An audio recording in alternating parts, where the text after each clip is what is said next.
Boa tarde a todos. Sejam bem-vindos e bem-vindas ao segundo seminário do Devir, Religião, Democracia e Morte no Brasil. Eu sou Bruno Correia, sou estudante do mestrado do PPGA aqui da Universidade Federal de Pernambuco, certo? E, em seguida, eu vou apresentar os palestrantes a vocês e também as regras de como funciona esse seminário. Agora eu vou falar um pouco do Devir. O Devir é um grupo de pesquisa ligado ao Departamento de Antropologia e Museologia da Pós-Graduação em Antropologia da UFPE. Ele tem como objetivo refletir antropologicamente fatos e ações sociais através das suas linhas de pesquisa: religião, contemporaneidade, morte e imagens. O propósito desse segundo seminário anual do Devir, cujo tema é Religião, Democracia e Morte no Brasil, é o de refletir no contexto atual as possíveis inter-relações entre campo sociopolítico, religioso e sanitário, no Brasil em particular, mas sem esquecer as conexões com outras partes do mundo. Vou apresentar a vocês agora os integrantes da mesa, que a mesa é intitulada Estado e Religião, Judeus e Evangélicos, um diálogo possível.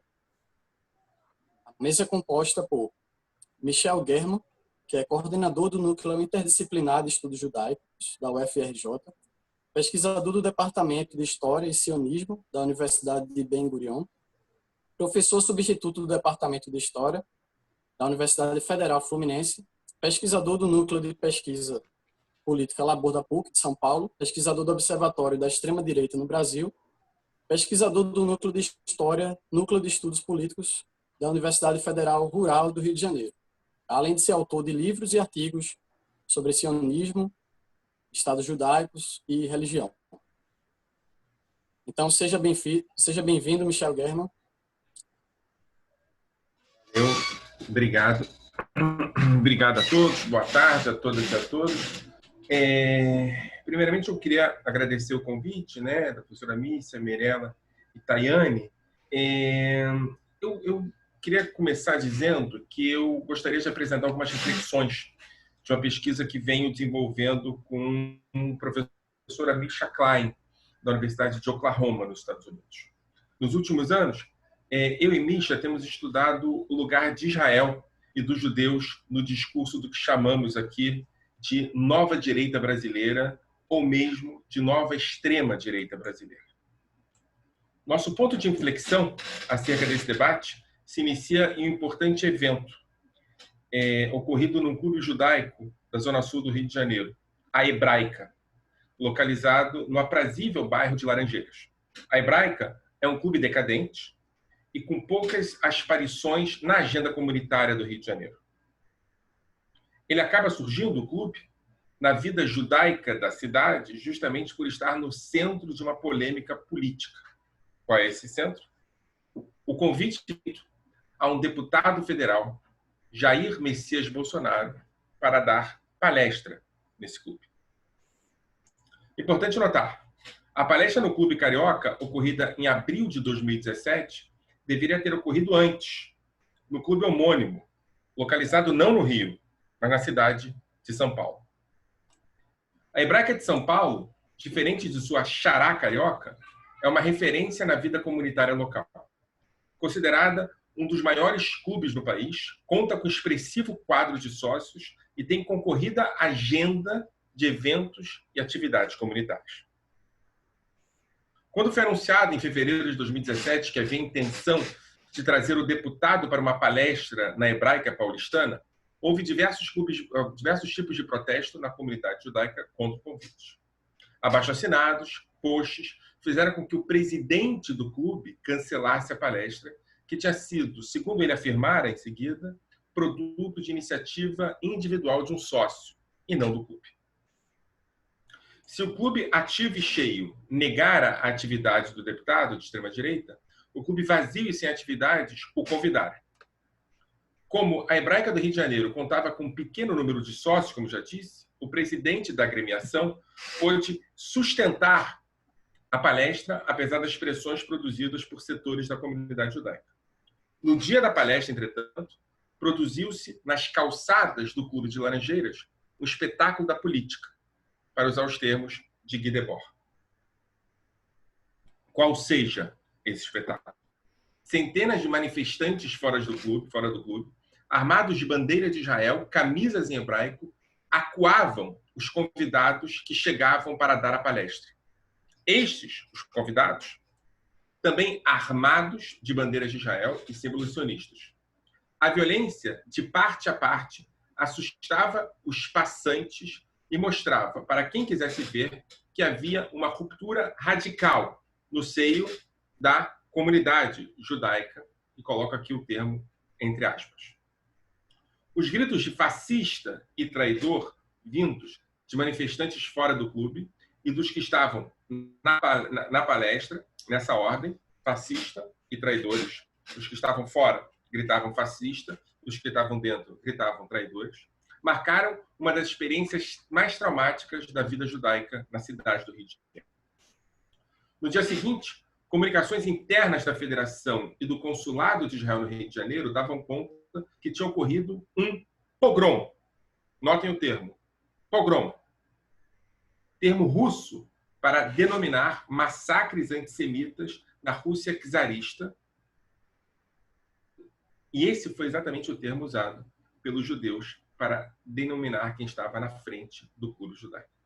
Em algum sentido, na comunidade judaica que produzira, como lembra Yossi Goldstein, narrativas de harmonia e unidade, tinha apresentado de maneira muito clara contradições em praça pública, diante justamente da palestra de Bolsonaro. Ou seja, se essa comunidade conseguira manter uma narrativa fechada, onde a harmonia parecia a regra, a partir de agora, a harmonia parece não estar mais presente no discurso intracomunitário. Se o pogrom de hebraica, sobre o qual pretendo voltar a falar mais tarde, serve como um ponto de inflexão para a nossa pesquisa, se estabelecendo como uma espécie de mito fundacional da ruptura no interior da institucionalidade judaica brasileira diante do fenômeno do bolsonarismo, devemos ter clareza que ele indica apenas uma etapa em um processo mais longo e complexo, um processo de aproximação entre setores da chamada nova direita judaica com judeus através do constante uso de símbolos de Israel e do sionismo. Tais aproximações haviam surgido, como propõe Gilberto Calil, no bojo das manifestações de 2013, no Rio de Janeiro. Bandeiras e símbolos sionistas surgem junto a tantos outros nas manifestações de junho. Calil nota essa presença, pergunta seu significado, mas parece ter poucos elementos para responder às suas questões. Aqui temos um desafio teórico-metodológico. Como discutir e entender a presença constante desses signos sem que caiamos nas armadilhas funcionalistas e exclusivamente descritivas. Nosso interesse nessa pesquisa constitui-se, portanto, em produzir uma reflexão sobre as transformações políticas e sociais e culturais ocorridas no Brasil de 2013 até hoje, justamente a partir dos chamados estudos judaicos. Os estudos judaicos tradicionais estão largamente baseados em referências de imigração, formação comunitária e antissemitismo. Nesse campo, Israel, sionismo e os símbolos judaicos são, no Brasil, quase exclusivamente usados por judeus. Nesse sentido, esses temas são, na melhor das hipóteses, temas laterais, periféricos, ou, na melhor das hipóteses, partes dos debates sobre os estudos da religião.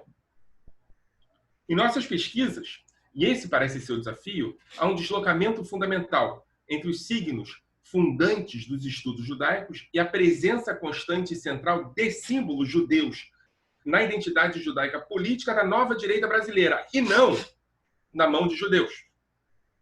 Como estudar, então, signos judaicos e sionistas sem necessariamente termos presença de judeus? Ou sem lidarmos com a típica temporalidade judaica? O quadro brasileiro parece nos levar a um novo campo dentro dos estudos judaicos, e é isso que nos parece interessante. Já que utilizamos aqui as jornadas de junho de 2013 como fenômeno fundacional, e elas não precisam ser em junho de 2013, há possibilidade de alterá-la para trás e para frente, nós também, é nesse momento, em 2013, que parece haver o surgimento de uma espécie de judaísmo profundamente conservador, aliado justamente dessa extrema-direita. Um judaísmo de direita se aliando com grupos de direita no Brasil. Assim, e aqui já tocamos no trabalho etnográfico propriamente dito, o ato de caminhar por manifestações produzia uma sensação diferente do que acontecia nas manifestações anteriores. Para além de bandeiras gerais que se estabeleceram no movimento, do tipo contra a corrupção, contra a política, contra Lula, contra o PT, podia-se encontrar referências muito específicas. Pequenos grupos apresentavam símbolos que eram compartilhados apenas por eles e pelos grupos mais próximos. Ao lado dos mais conhecidos, como as referências a Guy Fawkes, da história de Alan Moore, símbolos extremamente comuns nas manifestações de 2013, havia grupos com camisas e bandeiras neofascistas, já em junho. Símbolos ultraconservadores, com uma frequência impressionante, que eram encontrados juntos com símbolos israelenses, judaicos e sionistas. Pequenos e médios grupos com bandeira de Israel, com a camisa do Mossad, o Serviço Secreto Israelense, com símbolos das Forças de Defesa de Israel, eram facilmente notados em manifestações contra a corrupção e, mais tarde, contra o PT, pelo impeachment e contra a presidenta Dilma Rousseff. Nesses grupos, provavelmente não havia judeus, mas se houvesse, não eram eles que determinavam os símbolos usados por todos. Por outro lado, esses símbolos que produziam a experiência do compartilhamento de uma unidade dessas tribos. Eles garantiam que essas tribos se fizessem tribos, efetivamente.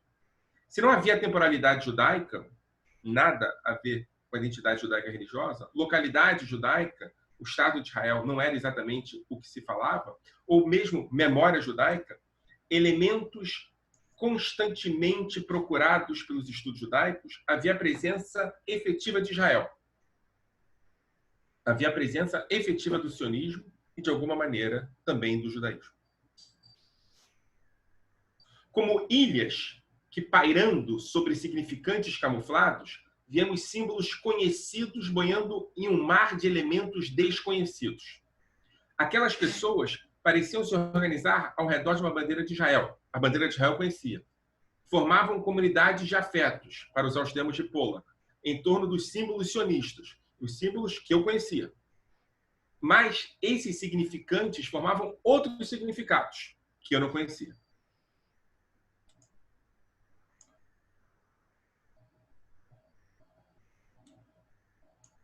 A linguagem e a gramática política, a linguagem, a gramática política, as formas de ostentar símbolos políticos eram, para mim, completamente novos. Eu não tinha ideia do que se passava. Era como se uma enxurrada desaguasse na superfície, usando as metáforas de Castells, trazendo símbolos até então quase familiares. Familiares no sentido da minha família mesmo. Cores e bandeiras que passavam por mim e que eu as conhecia, mas não as reconhecia. Aquele Israel, daquelas pessoas, era outro Israel. Ou outras Israéis. Uma espécie de Israel imaginária, para usar os termos de Benedict Anderson, que produzia uma nova identidade política nas ruas brasileiras, nas manifestações de 2013, posteriormente 15 e 16. Essa identidade, como veremos no Clube da Hebraica do Rio 2017, também se expandirá para membros da comunidade judaica, produzindo uma nova comunidade, formada por judeus e não judeus, a partir de certas premissas ideológicas e não mais étnicas. Os conservadores, judeus ou não, estavam dentro, enquanto os progressistas, judeus ou não, estavam fora dessa comunidade de informação. Nosso desafio, portanto, inverte o que o autor Isaac Deutscher propunha quando falava do judaísmo europeu do século XIX. Se Deutscher defendia que a cultura judaica estava saindo do gueto religioso e tradicional, produzindo um judeu revolucionário e secular, um judeu não judeu, hoje, no Brasil, temos grupos que reivindicam a cultura judaica, justamente uma cultura conservadora, religiosa e tradicional, sem necessariamente serem judeus. Portanto, se Deutscher falava de judeus não judeus, no Brasil hoje pode-se falar de não judeus judeus. Essa ideia do judeu imaginário é debatida em análise sobre a modernidade judaica europeia. Expansão dos direitos e conquista da cidadania criou para os judeus um drama sem precedentes. Se os períodos da pré-modernidade, os muros de separação entre judeus e gentios representavam uma alienação e ameaça, esses mesmos muros também significavam, então, segurança e estabilidade. Esses muros foram os últimos a cair na Europa, e os judeus foram os últimos a conquistar direitos civis nos estados nacionais que surgiam. A visibilidade judaica criou questões antes impensáveis. Se agora há direitos, vale decidir o que efetivamente significa ser judeu. De outro lado, a entrada dos judeus na sociedade europeia acendeu questões típicas daquele tempo. Quem são, afinal, os novos cidadãos? Esses judeus são confiáveis? São fiéis? São uma religião ou uma nação? São traidores do cristianismo ou são eles os pais de Cristo? São eles, para usar os termos de Gershon Scholem, os degeneradores da sociedade cristã ou a bússola da cristandade? Enfim, o fenômeno do antissemitismo surge com força na modernidade. Um filosemitismo também aparece. Bauman vai trabalhar com a ideia do judeu como prisma. Qualquer cor ou forma se encaixa naquele judeu. Vermelho, capitalista, miserável, cidadão fiel, traidor, enfim. O olhar do observador vai determinar a identidade do judeu moderno. Alan Finkelkraut trabalha com a ideia de judeu imaginário. E é ele que vai determinar o judeu real, e não o inverso. Ou seja, é o judeu imaginário que vai produzir, na perspectiva social europeia, a ideia do judeu real. É a partir dele que se constrói a realidade. Se, por um lado, o judeu imaginário serve como modelo de risco e degeneração, por outro, perspectivas milenaristas na Europa e nos Estados Unidos produzem um outro tipo de judeu imaginário, mais conectado com a figura da bússola e não do degenerador. Me refiro, por exemplo, ao desenvolvimento de uma técnica específica da leitura bíblica, onde a teologia da substituição é substituída por métodos das dispensações. Aqui, uma leitura bíblica específica entende que o judeu, o povo de Israel, qual seja, teria uma função ao lado da igreja no processo da própria volta de Cristo. Não importa qual das duas perspectivas, o antissemitismo ou o pretenso filosemitismo, a ideia da degeneração ou da bússola. Qual deles produzem, mas ambos produzem um divórcio com o judeu histórico. Contradições identitárias, né? As contradições identitárias, as correntes modernas e principalmente o Estado de Israel são ignoradas ou semi-ignoradas nas perspectivas chapadas sobre o judeu imaginário que prescindem do judeu real. No Brasil, a nova extrema-direita, a noção de Israel imaginário, substituiu a percepção europeia do judeu imaginário. No Brasil, diferente da Europa e dos Estados Unidos, é Israel que é visto por esses grupos como uma perspectiva salvacionista, como a bússola, contra as diversas ameaças do século XXI ao judeu, a Israel. Não há ruptura nas continuidades com os valores cristãos a partir dessa perspectiva. Em uma dimensão orientalista, uma Israel branca, armada, ultraliberal e cristã serve como inspiração e munição ideológica para os grupos ultraconservadores que surgem no Brasil a partir de 2013. Segundo o pesquisador Francisco Kersh, há 4 correntes que se apropriam do conceito de Israel imaginário como aglutinador de comunidades políticas, teológicas e ideológicas no Brasil. Nas redes, nas ruas, há misturas e composições entre elas, mas também há linhas de atuação bem definidas. A primeira delas, o campo neoliberal na chave de Hayek da história austríaca. Aqui se vê a democracia como obstáculo para a superação das contradições do sistema. Ou seja, a partir da definição de Hirschman, percebe-se que a democracia impede a liberdade absoluta. Enquanto menos democracia, portanto, mais liberdade. Para esse grupo, é nesse modelo que Israel imaginário funciona. É esse Israel que é celebrado. Um detalhe, antes de Hayek, Mises e autores da escola austríaca, há uma referência fundamental para os ultraliberais. Werner Bach, da escola historicista alemã.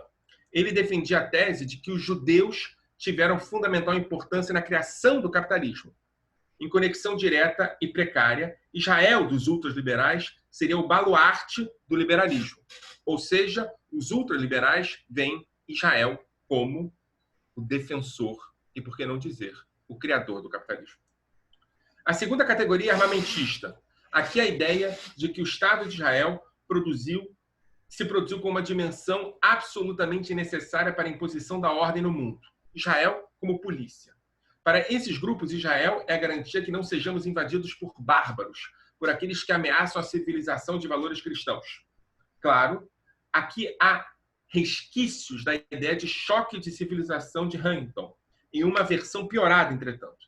A ideia de civilização judaico-cristã enfrentaria a noção de ameaça oriental e asiática. Israel seria, nessa perspectiva, um escudo, um muro contra a barbárie que nos ameaça. O terceiro grupo é percebido efetivamente pelas categorias de sucesso e branquitude. Posso falar mais sobre isso nas perguntas. Está vinculada à referência de luta contra os árabes e palestinos, ao mesmo tempo que está inserida no debate do Brasil sobre cotas raciais. Israel imaginária é, para esse grupo, branca e europeia. Nesse setor, há efetivamente um divórcio radical entre o judaísmo e Israel, já que alguns desse grupo são abertamente antissemitas e pró-sionistas.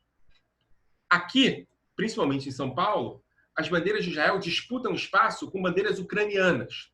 David Duke talvez seja o principal símbolo desse grupo. No Brasil, Sarah Winter, a versão local de Duke, cuja referência de ucranizar o país ficou conhecida por vocês, também fala sobre a dimensão de Israel como elemento principal de branquitude, o que não deixa de ser absolutamente interessante no caso de tratarmos de judeus. O quarto grupo são os grupos que produzidos, e Tajani fala bastante sobre isso, a partir da ideia de que Israel real é a Israel bíblica. Protestantes e católicos compartilham dessa percepção. Aqui Israel pertence exclusivamente a uma tradição bíblica. Israel real é o reino de Judá, o reino de Israel. Israel real é o templo. Israel que reconstruirá esse templo. Essa perspectiva cristã produz o retorno metafórico ou não do mundo que estava existindo antes da modernidade. Nessa dimensão, o judeu histórico, diaspórico, recheado de dramas identitários e dúvidas existenciais, deixa de existir. Esse Israel, ou esse judeu, não cabe, simplesmente não cabe. Referências a usos religiosos de símbolos judaicos e sionistas foram muito bem trabalhadas por muitos autores, como Paul Freston, Ronaldo de Almeida, Tajani. E, nesse sentido, a perspectiva é de uma Israel imaginária e bíblica que existe para além dos debates sobre Israel real e apesar da Israel real.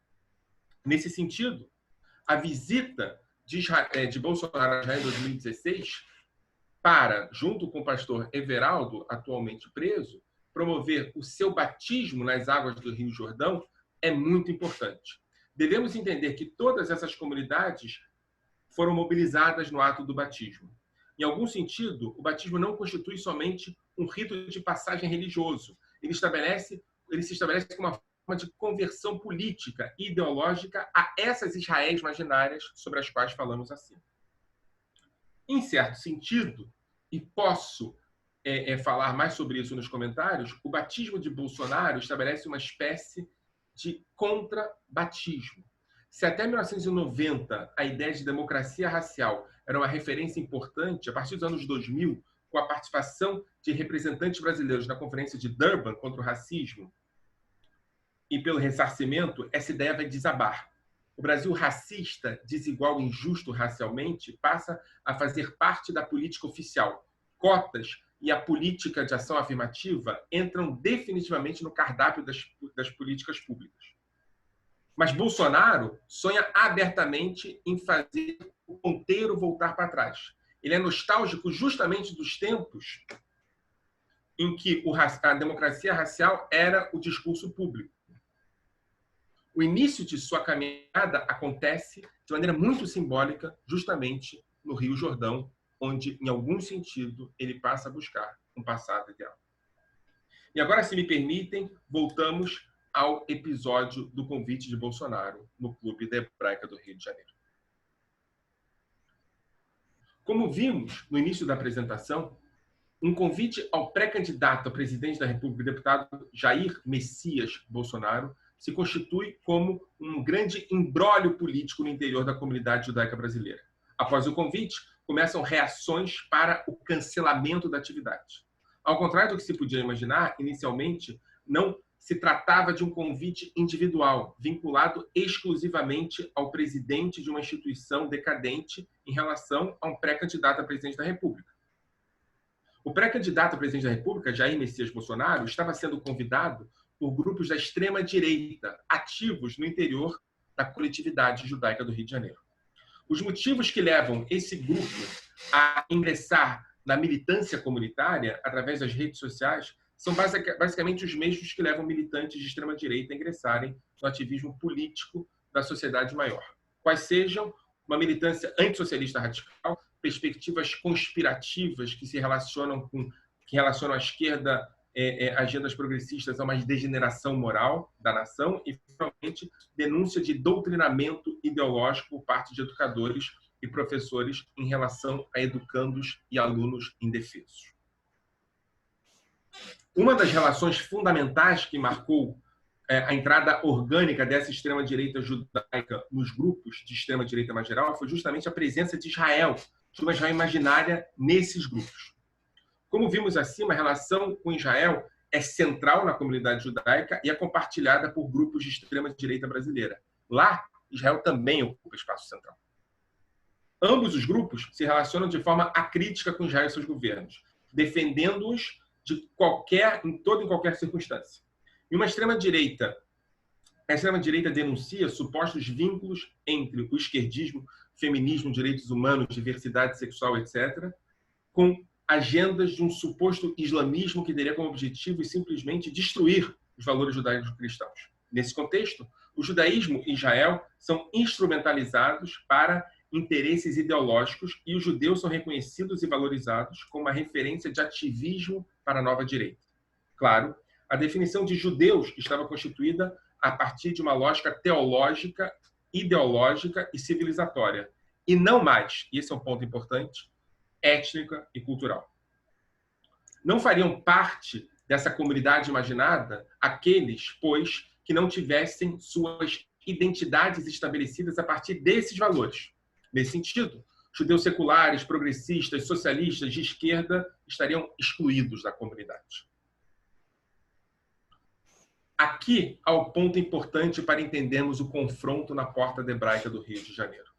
O convite havia sido feito por grupos vinculados a perspectivas ideológicas específicas. E o questionamento do convite era feito por gente que não compartilhava dessa agenda, justamente judeus progressistas, seculares e de esquerda.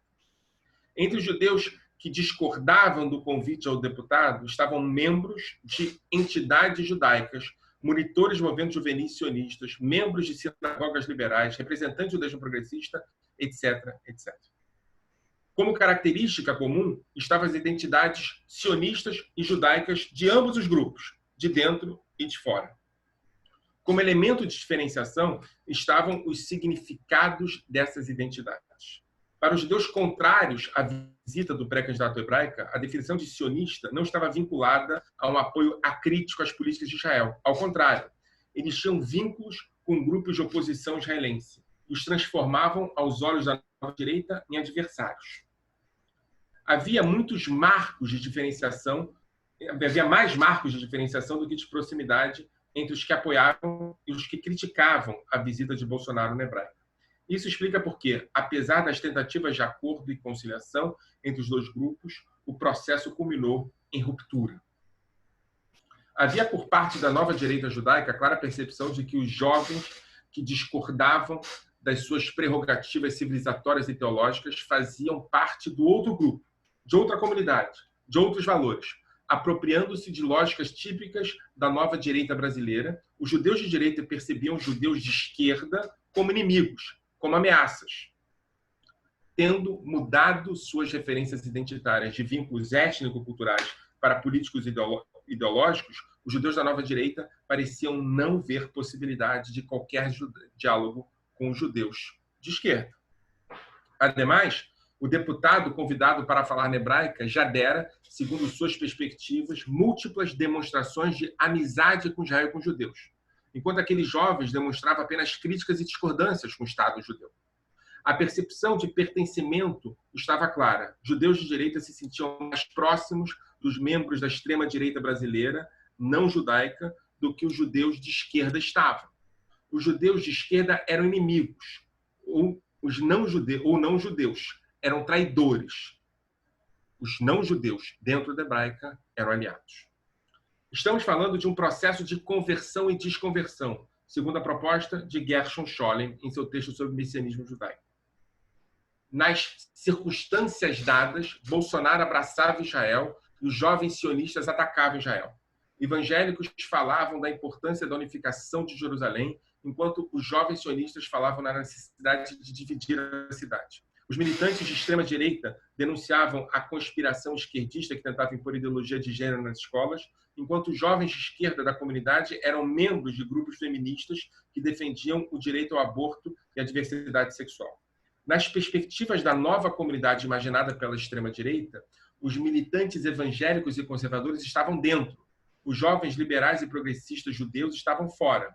Os primeiros passavam por um processo de conversão, enquanto os segundos por uma etapa de desconversão. Os primeiros eram a segurança dessa nova comunidade judaica em formação. Os segundos eram o risco. A Israel imaginária, reorganizava identidades políticas, ideológicas e religiosas entre judeus e não judeus no Brasil. O caso da visita de Bolsonaro na Hebraica do Rio de Janeiro deve servir como mito fundacional e de passagem para esse novo processo. A partir de agora, era preciso entender uma nova construção comunitária, não mais étnica e política, mas sim teológica e política, onde os vínculos étnicos e culturais estavam superados definitivamente. Uma nova etapa, efetivamente, nos estudos judaicos. Muito obrigado. Obrigado, professor Michel. A gente vai agora abrir para os outros integrantes da mesa, mas eu vou explicar também para você que entrou agora o processo para a pergunta. Você pode ver aqui embaixo da sua tela uma mãozinha, uma pequena mãozinha. Você pode apertar ela se você quiser fazer alguma observação, alguma pergunta, certo? Ou apenas algum comentário também, tanto nessa apresentação do professor quanto nas apresentações seguintes também. A gente vai esperar toda a mesa encerrar para depois abrir para as perguntas. Mas enquanto isso, você já pode ir pensando no comentário ou na pergunta, tá certo? Eu vou passar agora, lembrando também, quem quiser fazer a pergunta apenas por escrito, certo? É só escrever no chat, a gente vai fazer a pergunta por você, e quem for levantar a mãozinha para fazer a pergunta, vai apenas ouvir a voz, não vai aparecer a sua imagem ou nada disso, tá certo? Então, fiquem à vontade, não se a casa estiver desarrumada aí, para fazer suas perguntas. Eu vou apresentar agora a segunda integrante da mesa, que é Mirela de Almeida Braga. Ela é doutoranda em antropologia do PPGA, UFPE, mestranda em antropologia, também do PPGA, só que da UFPB, mestre em ciências das religiões, PPGCR e UFPB, especialista em direitos humanos pela UFCG, graduada em direito, graduada em história, pesquisadora também do DEVIR, dialogando com o tema comunidades judaicas, Bnei Assum, território e identidade. Certo? Vou passar agora a palavra para Mirela, em seguida vai ser Tayane Fernandes. Eu vou apresentar também, em seguida, tá certo? Seja bem-vinda, Mirela. Obrigada, Bruno. Obrigada, Michel, pela palestra incrível. Tomei muita nota de muitas coisas que foram ditas e, no momento oportuno, a gente pode, se possível, conversar um pouco melhor. Eu agradeço muito ao DEVIR, né, à instituição UFPE, ao PPGA, ao DAN, né, ao Departamento de Museologia da UFPE, aos colegas aqui presentes Eu me sinto muito honrada de trazer um pouco da minha tese aqui para o dia de hoje, para reflexão. Tese essa que eu ainda não defendi, mas está em breve aí, as custas para a defesa. O título da minha fala é um pouco do que eu venho desenvolvendo há 10 anos, junto às comunidades de Campina Grande, aqui no interior do estado da Paraíba. Bineia no Sim, como o Bruno já referenciou na apresentação, e eu trago um pouco dessa reflexão hoje para a gente poder entender o que eu chamo de emergência étnica ou trânsito religioso da arte de se tornar judeu. Então, o movimento, ele é um movimento recente de adesão de cristãos ao judaísmo, apresentando alguns pontos controversos que serão alvos de minha reflexão, aqui presente nessa tarde de hoje, a partir da minha pesquisa etnográfica, que eu desenvolvo, como eu falei, desde 2010, junto às comunidades judaicas surgidas nas últimas décadas em Campina Grande. E aqui eu faço referência a 4 das 5 comunidades das quais eu tenho tido um contato muito próximo, né? Tanto desde a época da minha primeira defesa de mestrado, da minha primeira dissertação, que são as comunidades Amigos da Torá, Mahem Davi, Branca Dias e Beit Israel. Como ponto de partida, é necessário fazer algumas considerações de demarcação do que é ser judeu e do que é tornar-se judeu, numa expressão que adotei ainda em 2016, uma vez que ser judeu é uma condição predeterminada pelo nascimento e não uma escolha.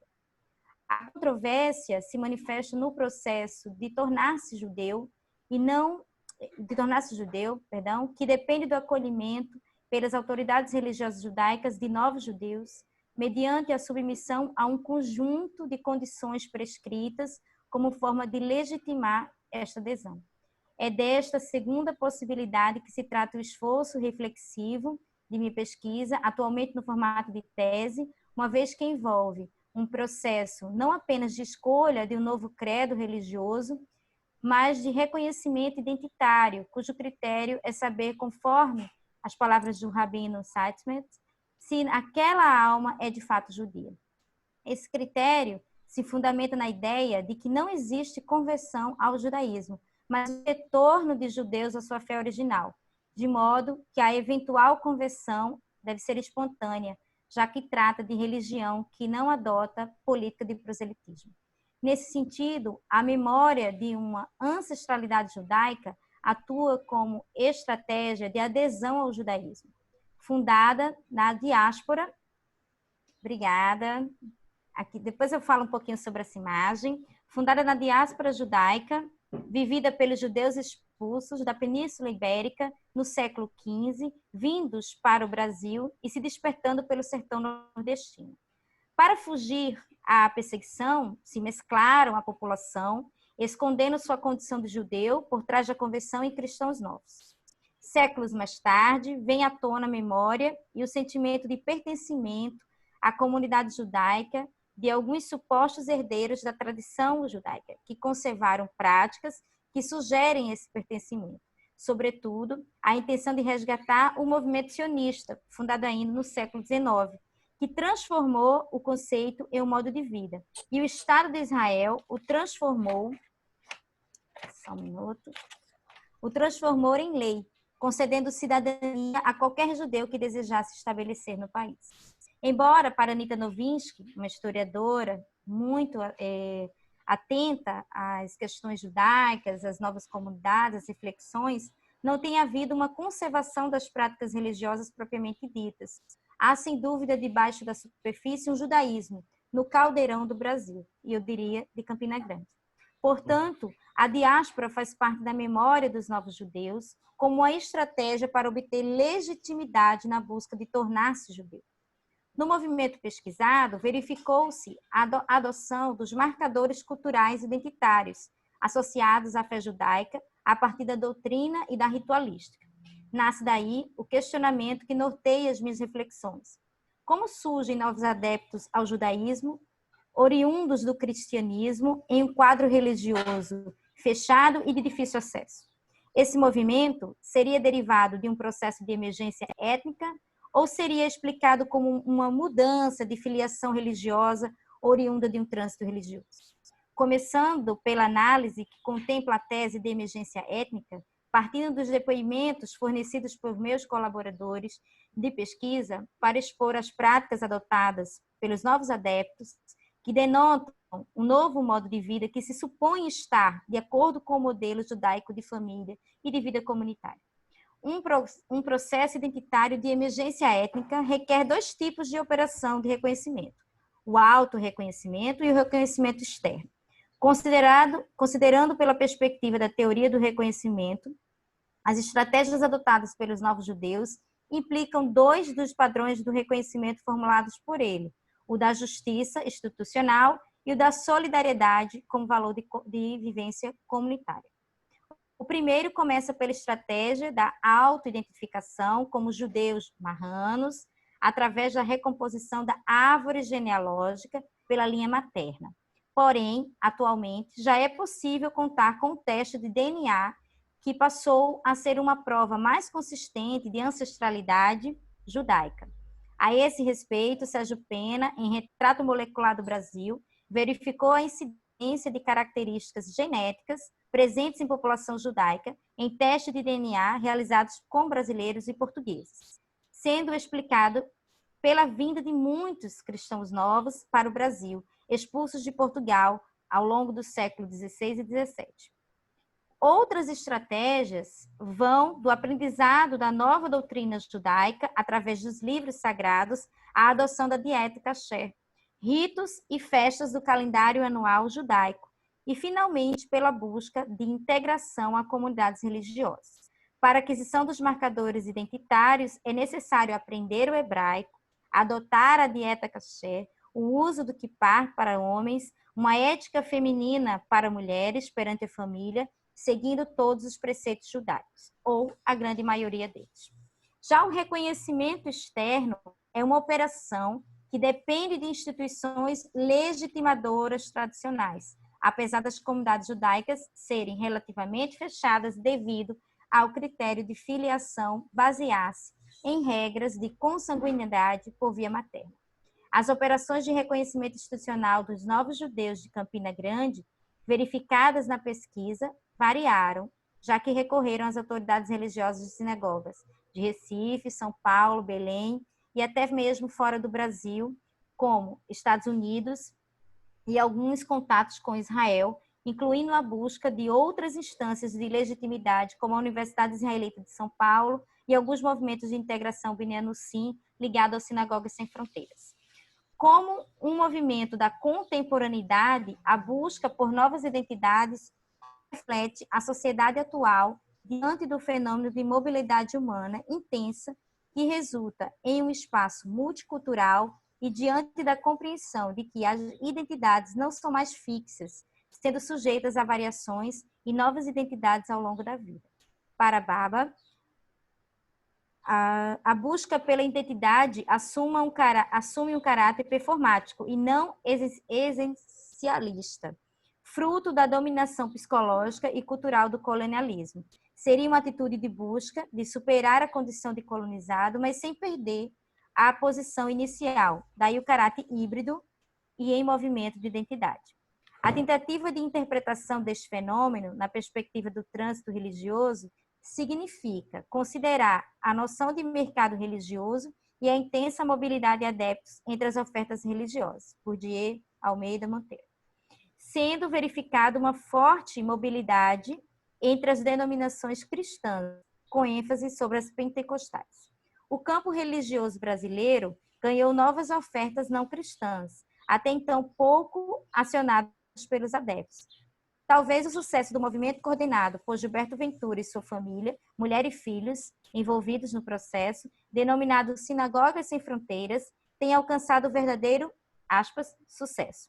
O movimento, que possui características de agrupar os judeus Bnei Anusim, que estão à margem da oficialidade do judaísmo, é conservador, de ultradireita e possui atualmente cerca de 26 comunidades em todo o Brasil como participantes. Assim, a escolha pelo judaísmo ocorre a partir das afinidades com o cristianismo, do que concerne a conteúdos comuns dos livros sagrados, a Bíblia e a Torá. O que move os novos judeus, oriundos das congregações evangélicas ou protestantes, pode ser uma busca da distinção, já que ser evangélico ou protestante tornou-se opção religiosa de grandes contingentes da população com a ambição de se tornar hegemônica em um contexto como o Brasil. A distinção poderia ser uma estratégia identitária em um contexto cultural e social cada vez mais plural e diverso. Na avaliação de Hall, trata-se de uma crise de identidade que leva à análise do que é, o que nós nos tornamos. Tem a história assumido um papel importante, ainda que esteja sujeita a modificações.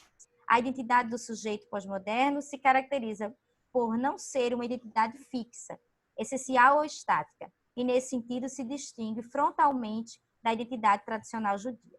O trânsito religioso que se mostrou significativo entre as trajetórias religiosas relatadas em minha pesquisa foi o efetuado por evangélicos para o judaísmo. Naturalmente, esse distanciamento do cristianismo e a opção pelo judaísmo não é um fenômeno muito visível na sociedade brasileira, mas ocorre em pequenos núcleos e a cidade de Campina Grande, no estado da Paraíba, é um verdadeiro caldeirão.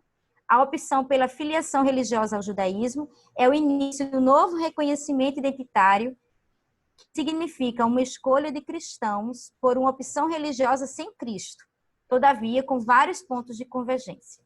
Um fator que explica a facilidade do trânsito religioso do cristianismo para o judaísmo é o fato da Bíblia conter o livro sagrado do judaísmo, a Torá. E embora o protestantismo tenha adotado o Novo Testamento em detrimento do Antigo Testamento para fundar sua fé na palavra, considerando tão somente a veracidade do Novo Testamento.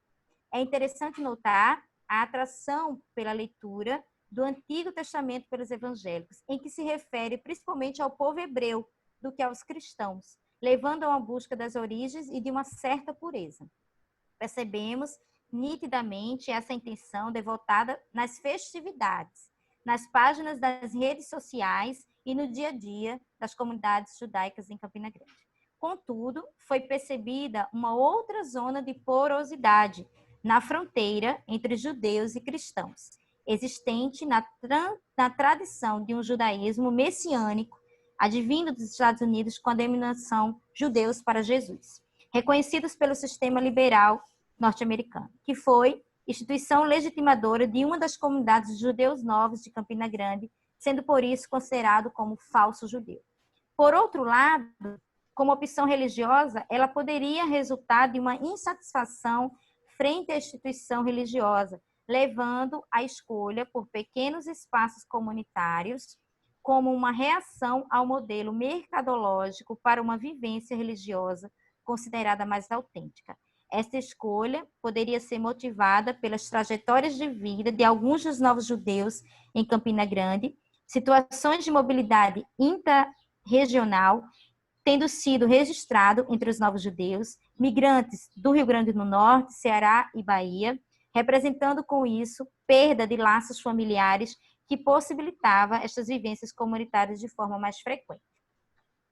Por outro lado, o campo evangélico e pentecostal parece dar sinais ainda muito tímidos de um movimento de crítica, representado por este trânsito religioso em um campo exigente de exclusivismo e fidelidade absoluta. A insatisfação em relação à igreja evangélica e seus líderes ocorreria com o catolicismo durante a Reforma Protestante, em que o comportamento de certos pastores, assim como de padres, durante a Reforma, incomodava os fiéis, levando a descrença e, por fim, desfiliação e ruptura. Desta maneira, a luta por tornar-se judeu se configura como um movimento de emergência étnica, uma vez que professar a fé judaica requer a adoção de sinais diacríticos de uma nova identidade. No entanto, para os membros das comunidades judeus tradicionais, esta inserção produz um clima de desconfiança e rejeição, uma vez que ser judeu é uma situação fixa e invariável que se fundamenta na consanguinidade. Contudo, existem dispositivos acionados por instâncias legitimadoras e autoridades religiosas judaicas que acatam aos desejosos de tornar-se judeu, desde que cumpram um conjunto de requisitos exigidos que implicam a familiaridade com componentes da cultura religiosa judaica, como a língua, a dieta alimentar kasher, as festividades, as observâncias aos rituais regulares, dentre outros. Então é isso. Eu fico aberta às questões, às sugestões, as críticas são todas bem-vindas. Daqui para o final do ano, quem sabe, essa tese está feita, produzida, mas a pesquisa ela ainda não acabou. Antes de passar a palavra para a Tayane, eu queria conversar um pouquinho com vocês a partir dessa imagem. Essa imagem era antes da fragmentação, da ruptura, na verdade, das comunidades que eu pesquiso, sobretudo essa comunidade em específico, a Marim-Davi. A Marim-Davi, em abril de 2019, ela fragmentou-se. Muitos desses que nós estamos vendo e percebendo aí fundaram uma nova comunidade chamada Beit Israel, né? E hoje eles não são tão próximos mais, assim como eram quando se agrupavam numa comunidade, devido a um fenômeno que eu citei em minha fala, ao longo da minha fala, da inserção de um personagem principal, elementar dentro de Campina Grande, que é o fenômeno das sinagogas sem fronteiras, através do Gilberto Ventura, promovendo aí a ruptura e a fragmentação de alguns grupos e a abertura de outros. Então, é isso que eu tinha reservado aqui para a tarde de hoje. Muito obrigada. Passar aqui a palavra para o Bruno, chamar a Tayane. Obrigado, Mirela, pela contribuição.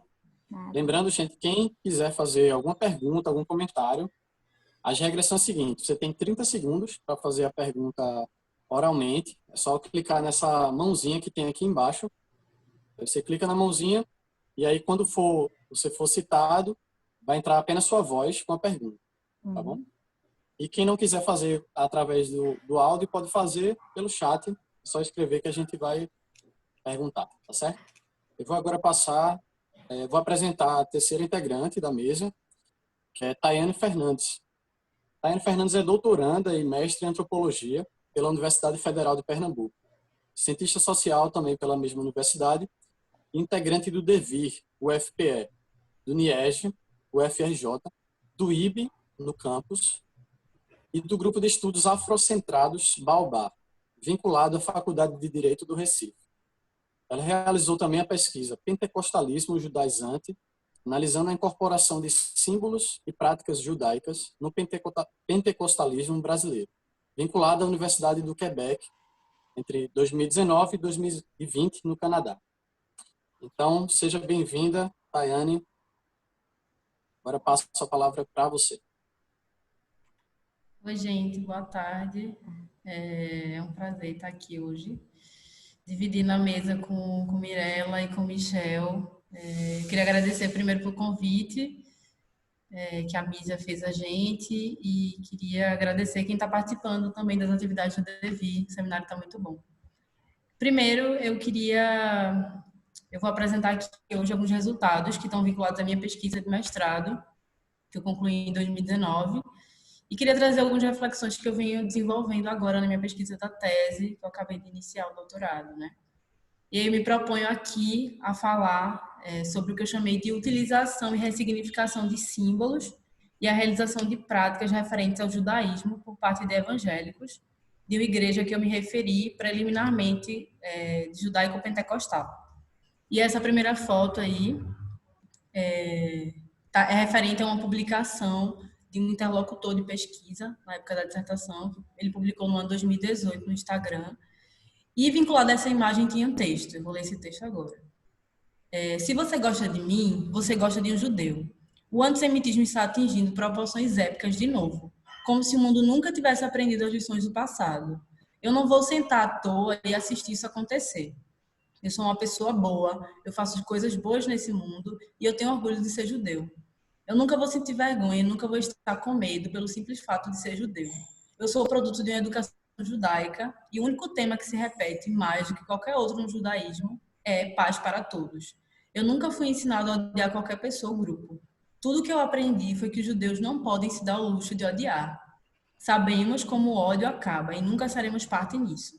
Se você tem orgulho de ser judeu, não importa quem você seja, poste uma foto com a hashtag Eu Também Sou Judeu e marque um ou mais amigos para compartilhar da mesma forma. Por favor, continue essa corrente e espalhe o amor. E essa publicação, ela não foi realizada por acaso. Ela representa, só para começo de conversa, a narrativa construída por um grupo que está em constante expansão dentro do movimento pentecostal contemporâneo. aqueles evangélicos que reafirmam suas raízes e legitimam suas práticas a partir dos escritos presentes no livro do Antigo Testamento e compartilham, em certa medida, apreço, carinho, amor, respeito e admiração pelo que eles entendem como história, cultura judaica e judaísmo. Esse último em sua vertente ortodoxa. É muito importante elucidar que, ao longo de toda a fala aqui, eu vou utilizar o termo judaísmo ortodoxo para, na maioria das vezes, me referir a um tipo de judaísmo imaginado pelos fiéis da igreja. Por ser uma pesquisa introdutória, os dados a que tive acesso não me permitiram criar qualquer tipo ideal e aí no sentido do caminhando de judaísmo. Entretanto, aproximam-se do que é comumente conhecido como judaísmo ortodoxo. Apesar de não ser o grupo religioso majoritário no Brasil, os evangélicos representam cerca de 29% da população atualmente e tem sido também o grupo com maior visibilidade. Junto a isso, está frequentemente vinculada aos evangélicos e ao conservadorismo político, a veiculação da imagem de Israel, de Jerusalém, da bandeira de Israel e de judeus conservadores ou ortodoxos. Um exemplo nítido da força da bandeira foi a sua presença nas manifestações antidemocráticas no Brasil, nos meses de abril e maio de 2020, que essa foto diz respeito, e os protestos contra o isolamento social, como símbolo também de apoio ao governo Bolsonaro junto com a bandeira dos Estados Unidos. Essas notícias, em geral, remetem a uma associação direta com a Igreja Universal no Reino de Deus. Primeiro, pela teologia da prosperidade e segundo, pela sua relação com o judaísmo, principalmente após a construção e a estética do novo Templo de Salomão, em São Paulo, que foi inaugurado em 2014. Também pela figura do bispo Edir Macedo, que se assemelhava a de um rabino, né? Ele deixou a barba crescer. Não é essa imagem. Apesar dessa associação ser recorrente, eu quero trazer para pensarmos nesse grupo de evangélicos alguns dados que dizem respeito à minha pesquisa etnográfica. Eu desenvolvi um trabalho de campo que durou cerca de 1 ano e meio, numa igreja que eu chamei preliminarmente, como eu já mencionei, de judaico-pentecostal. A Igreja Ministério Apostólico Bíblico da Graça, ou MABG, e aí, por favor, memorizem essa sigla, porque eu vou repetir ela ao longo da minha fala. Ela está localizada no bairro do Ibura, na periferia da zona sul da cidade do Recife, aqui em Pernambuco. Sobre essa igreja, é interessante destacar que há alguns anos, inclusive antes da IUD inaugurar o Templo de Salomão, ela tem incorporado, ressignificado e enfatizado os textos do Antigo Testamento da Bíblia, ao assimilar temas e práticas particulares do judaísmo ortodoxo. Me interessa compreender de que forma esses pentecostais constituem arranjos entre essas duas grandes tradições religiosas, que assumem formas paradoxalmente antagônicas e complementares, e vem modificando o que é entendido como pentecostal no Brasil hoje. A MABG ela foi fundada em 99, depois que o casal de líderes fundadores, um homem e uma mulher, eles romperam com a igreja protestante na qual eles eram vinculados. Eles se autodenominaram apóstolos, fundaram a igreja no bairro do Jordão e depois se mudaram para o bairro vizinho, que é o Ibura, e onde eles estão atualmente. Na época da pesquisa, a MABG possuía entre 300 e 450 membros, que participavam ativamente das atividades. O apóstolo me afirmou que a igreja ela foi concebida, tanto a estrutura física da igreja, quanto as programações e as práticas, com base em revelações divinas, sejam visões, sonhos, profecias. E aí, tendo em vista essa ideia geral da MABG, é importante eu trazer aqui, para a gente entender, algumas características da igreja, né? Primeiro, eu queria trazer o fato de que os líderes da igreja, o casal de apóstolos, eles são líderes carismáticos. E aí, essa característica de líder carismático está fundamentada no conceito weberiano de carisma, ou seja, o casal de apóstolos possui uma qualidade pessoal considerada extracotidiana e em virtude da qual se atribuem a uma pessoa poderes ou qualidades sobrenaturais. Ou então, se toma como pessoa enviada por Deus, como exemplar e, portanto, como líder. Nesse sentido, é importante ressaltar o que Maurício Júnior defende como sendo a característica fundamental da cultura pentecostal, a busca generalizada pelo carisma. Mas o que é essa busca? Essa busca pelo carisma é alcançar os propósitos divinos e estar cheio do Espírito Santo, porque é dever de todo crente construir uma carreira espiritual, que ocorre por meio da internalização do carisma em seu self e da externalização deste através, por exemplo, do ato de profetizar ou abençoar o seu irmão em Cristo. Dessa forma, eu concluí que o compartilhamento do carisma ocorreu na MABG por meio da inserção de símbolos, indumentárias, objetos, práticas e da construção de uma narrativa que contempla uma figura imaginária do judeu e do judaísmo baseada em interpretações do Antigo Testamento da Bíblia. E aí eu faço referência a tudo que o Michel já falou, né? E em sinais também sobrenaturais e revelações divinas. Essa aproximação da MABG com o judaísmo, o judeu e Israel, que para eles soam quase como sinônimos, essas palavras são quase sinônimos umas das outras. Essa aproximação ocorria desde 2014, quando eu realizei na mesma igreja minha pesquisa de graduação. Isso acontecia por meio de rituais e celebrações tipicamente judaicas, que eram realizadas ao longo do ano, seguindo o calendário judaico. Ou seja, desde 2014 até 2018, que foi quando eu terminei minha pesquisa de campo, eles ainda celebravam esses rituais e as festividades que eles chamam de festividades bíblicas, né? Como exemplo, nós temos a celebração do Shabat, do Purim, da Páscoa, Pentecostes, tabernáculos, entre outros. Nessas atividades havia ênfase do uso de símbolos, indumentários, objetos, e eram contadas histórias relacionadas ao judaísmo ortodoxo, ao povo judeu, né? O que se refere aos textos do Antigo Testamento. No ano de 2017, durante a celebração da festividade de Purim, o apóstolo me disse o seguinte em seu sermão: eu sou maluco, eu sou apaixonado por festa bíblica, eu amo demais celebrar o Rei dos Reis com a minha força, minha alegria, a minha oferta. Eu gosto de estar na casa do Pai para celebrar a Ele, principalmente festa. Quando nós começamos a entender o que é uma festa bíblica, não é uma festa de judeu, tá? Existe algo diferente. Existe a festa que o judeu pratica e a festa chamada perpétua, que está lá em Deuteronômio. Pode passar para as duas outras fotos. Esse aí é o apóstolo Heleno, no toque do Shofar em 2018. Foi numa festa de tabernáculos também. E esse é um fiel no Shabat. Está usando a kippá, geralmente homens que usavam a kippá.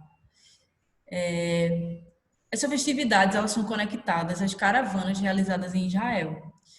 Não é novidade a prática do turismo religioso em Israel por parte dos cristãos, de modo geral, porque é um local histórico para algumas tradições religiosas, logo esse local adquire distintos significados. Concentra também e produz identidades, fluxos, limites e fronteiras.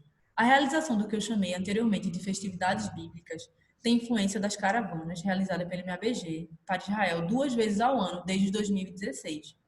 Durante o trabalho de campo, os questionei diversas vezes sobre as motivações para ir à Terra Santa.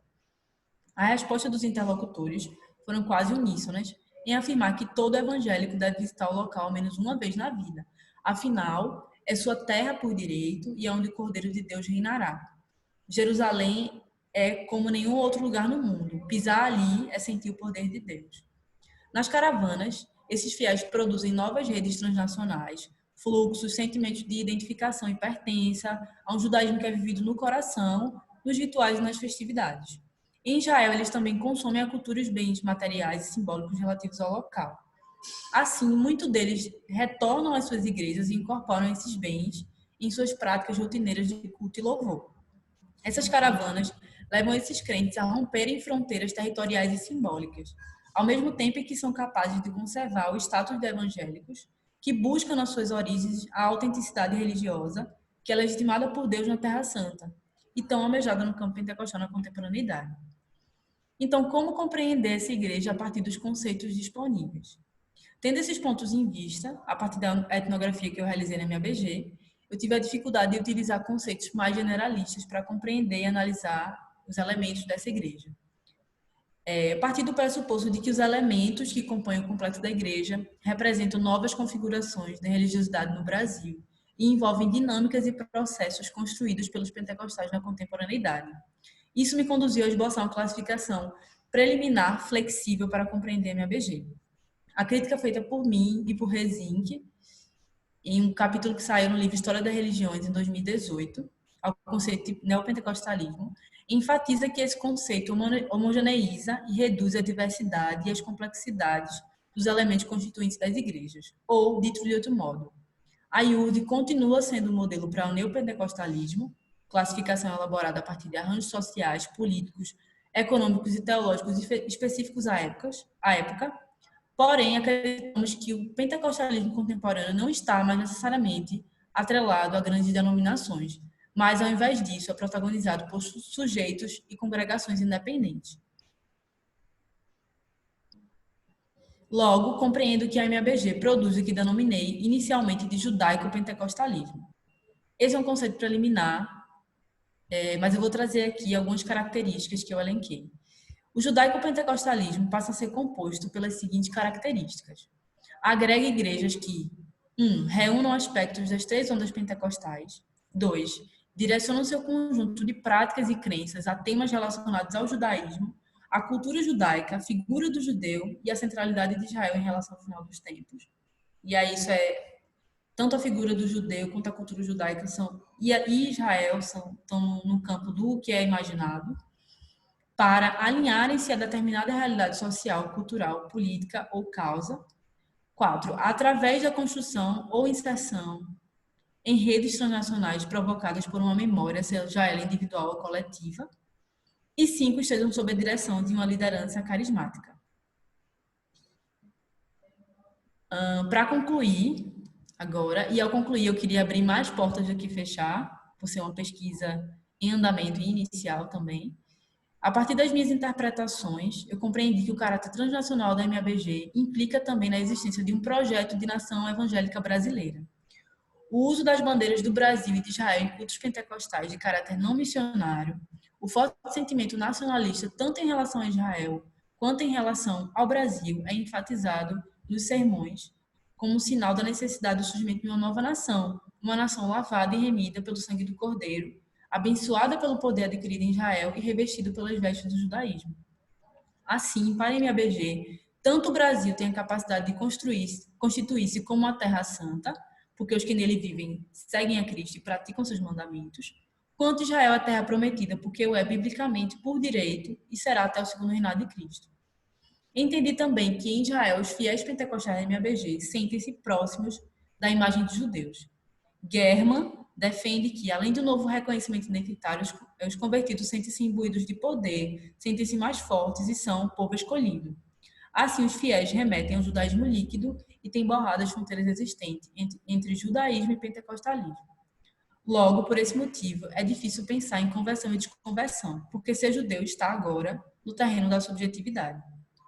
O ambiente pensado e criado pelos apóstolos para a MABG faz com que os fiéis possam sentir-se o povo da promessa, ao comerem da mesma comida, ao seguir algumas ordenanças bíblicas e celebrar as mesmas festividades, respeitar e reconhecer a soberania do Estado de Israel. Eles estão debaixo de uma dupla honra divina, onde coexistem a obediência às ordenanças bíblicas e a observância da revelação do Espírito Santo através de sinais sobrenaturais. Uma atmosfera pró-judaísmo ortodoxo se instalou no ambiente da MABG. Logo, referir-se à Terra Santa, a imagem do judeu e do judaísmo por ele criadas, consumir e utilizar a cultura material e simbólica judaica tornou-se símbolo de prosperidade em todas as esferas da vida. Falar sobre Israel enquanto terra prometida e futura nação de Cristo irá reinar em sua segunda vinda, lançar uma palavra abençoada sobre Israel, compadecer-se e amar o que chamam acriticamente de povo judeu, tornou-se compromisso desses evangelhos. Sobre o desejo do estabelecimento dessa nova nação, os desdobramentos políticos atuais no Brasil parecem ser uma resposta em relação à vinda de Cristo e ao futuro da humanidade.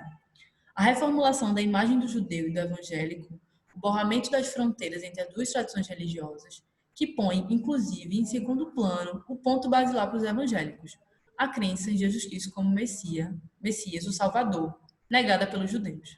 Isso diz respeito também a uma agenda política que dialoga com os Estados Unidos. O Brasil aparece no cenário religioso como um modelo pentecostal para a América Latina e para o mundo. Isso parece ocorrer hoje com base em uma aliança moral e política entre judeus e cristãos, que necessita de investigações mais aprofundadas. Nesse sentido, me encaminho para o final agora, a minha pesquisa, até onde eu tenho conhecimento, é um dos primeiros trabalhos etnográficos realizados aqui no Brasil. E agora, caso haja alguém que esteja assistindo, que desenvolva pesquisa sobre o tema, entre em contato com a gente. Além de mim, quem está assistindo, a Bianca Bastos, da UFRJ, a Andréa Chagas, da UFMT, o Michel também desenvolve pesquisa nessa área, o Rodrigo Toniel e o Ronaldo de Almeida, da Unicamp, e o Paul Freston, da Universidade de Waterloo, no Canadá. É isso, gente. Obrigada. Foi um prazer. Obrigado, Tayane, pela sua contribuição. Agora a gente vai abrir para o debate, para as contribuições e perguntas dos participantes. Lembrando que ainda há tempo, se você quiser fazer uma pergunta oral ou escrita, a oral é só aqui nesse linkzinho onde tem uma mão, né? Você levanta a mão e vai aparecer, nós vamos ter acesso apenas à sua voz, certo? E em relação ao chat, é só você escrever que a gente vai mandar agora. A gente já tem algumas perguntas aqui, da Ilana Strozenberg. Ela perguntou para a Mirella, na sua opinião, eles se convertem ao judaísmo ou um certo imaginário de judaísmo? Então, vou passar a palavra para a Mirella responder essa primeira pergunta. Nós temos muitas outras aqui no chat. Obrigada, Bruno. Primeiramente, obrigada, Ilana, pela pergunta, né? Eu acho que eu posso responder enquanto antropóloga, que estou em processo, a gente está em constante processo de formação, né? Então, eu não acredito em o judaísmo, não acredito em algo estático, né? Não acredito em algo que tem um núcleo duro, né? Então, ao pensar que não existe o judaísmo como algo que tem esse núcleo duro, Ilana, eu penso que as conversões, né?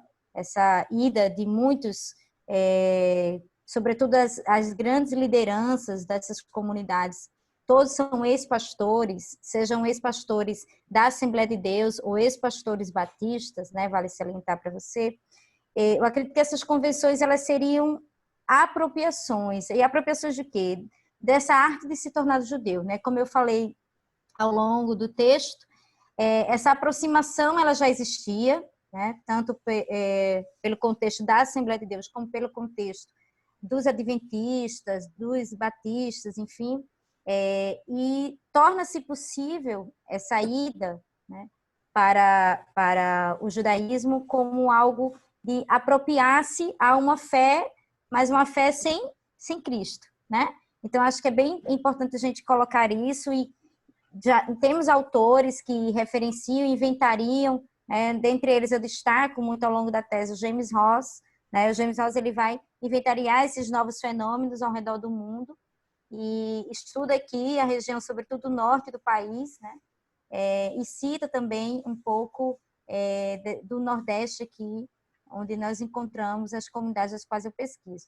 Então é isso, acho que a pesquisa, Tayane agora falou, né, a questão de ineditismo, a minha pesquisa ela também reflete esse ineditismo, né? Ninguém antes tinha feito essa, e eu acho importante essa busca, né? E essa troca aqui nesse seminário ela é muito disso, essa troca do pensar essas comunidades Bineno Sim, que são uma crescente, de fato é real o crescimento das comunidades Bineno Sim, essa procura, né, pela inserção, seja através de movimentos como Sinagogas Sem Fronteiras, ou seja a partir de movimentos menores, né, nas comunidades menores, e é bem isso. Acho que essa convenção, não sei se eu fui clara dentro da resposta, mas eu penso que seja uma convenção através de uma apropriação da arte de se tornar judeu, e cada vez mais essas pessoas procuram as festividades, procuram estudar o hebraico, né?